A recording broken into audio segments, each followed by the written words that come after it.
Alam nyo, si GM Torre kasi, coming from the outside, marami siyang naiisip, marami siyang suggestions na dito naman sa amin, lahat yan wini-welcome natin, hindi lamang galing kay General Torre, kundi sa lahat naman ang nagsasuggest. Hindi isinasantabi ng Metropolitan Manila Development Authority ang mga usapin o suhestyon para sa pagsasaayos ng daloy ng mga sasakyan partikular sa EDSA. Kamakailan, naglabas ng panukala si MMDA General Manager Undersecretary Nicolas Torre III na kung saan sinabi nito na sana ay payagan ng carpooling sa EDSA busway. Pero ayon kay MMDA Chairman Attorney Romando Artes, marami pang dapat aralin ng ahensya bago ito ipatupad. Kabilang narito kung paano malalaman na maraming sakay ang isang sasakyan kung heavily tinted ito at kung paano rin malalaman kung kolorum ang isang sasakyan. Kasi how will you distinguish colorum vehicles na nagpapabayad para magsakay at yung talaga nag-legitimate na nagka-carpooling?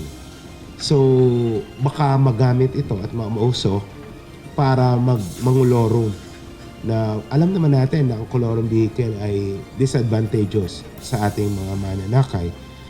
Sa kasalukuyan ay nasa higit 1 oras ang end-to-end na biyahe ng bus gamit ang EDSA busway. At maaari namang bumagal ito kung hahaluan pa ng mga pribadong sasakyan. So, paano pa kung libong sasakyan yung idadagdag mo dyan? Hahaba ang pila sa mga stations, makakabagal yung labas-masok ng mga sasakyan dito sa bus carousel, ay makakaharang doon sa dire-diretsyong takbo ng mga buses na yun nga, alam naman natin na napaka-efficient in moving mas maraming tao. Samantala, ayon kay Department of Transportation Undersecretary Timothy Janbatan, hindi sang-ayon ang ahensya sa naturang suhestyon dahil taliwas anya ito sa mandato ni Pangulong Ferdinand Marcos Jr. Ang atin pong layunin ay to move people po, to move more people and not to move more cars. At ito pong busway natin, 50 katao po bawat bus, 300,000 na pasahero kada araw.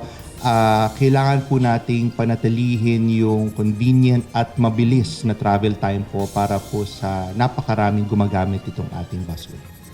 Sa mga naunang pahayag, sinabi naman ni DOTR Acting Secretary Giovanni Lopez, babagal ang takbo ng mga bus at makakaapekto ito sa hangarin ng pagkakalikha sa EDSA busway kung sasamahan pa ito ng private carpooling.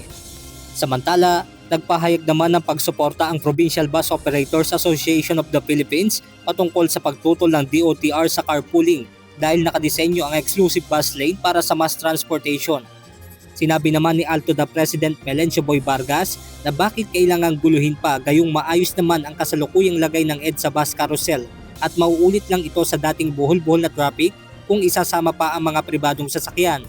Ang Lawyers for Commuter Safety naman, bukod sa dapat pag-aralan pang mabuti ang carpooling, kung kahirin nila na mapag-aralan ang paglalagay ng double-decker na bus sa EDSA carousel para sa mas maraming bilang ng pasaherong maisasakay.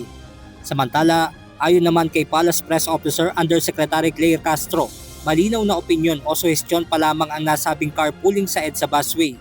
Bukas din ang palasyo para sa resulta ng gagawing pag-aaral ng MMDA at DOTR na siya namang magiging batayan ng pagdidesisyon ng Pangulo. Nakausap po mismo natin si MMDA Chair Don Artes patungkol po dyan. Niliwanag niya po ito. Wala pong opposing views between MMDA and DOTR. Ang sinabi po sa atin ni Chair Don Artes, itong sinabi na maaaring magamit pa ng ibang mga pribadong sasakyan na maraming mga passengers ay isa lamang opinion or suggestion mismo ni GM Nick Torre. Pero hindi po ito ang kabuuang opinion o isasuggest po ng MMDA.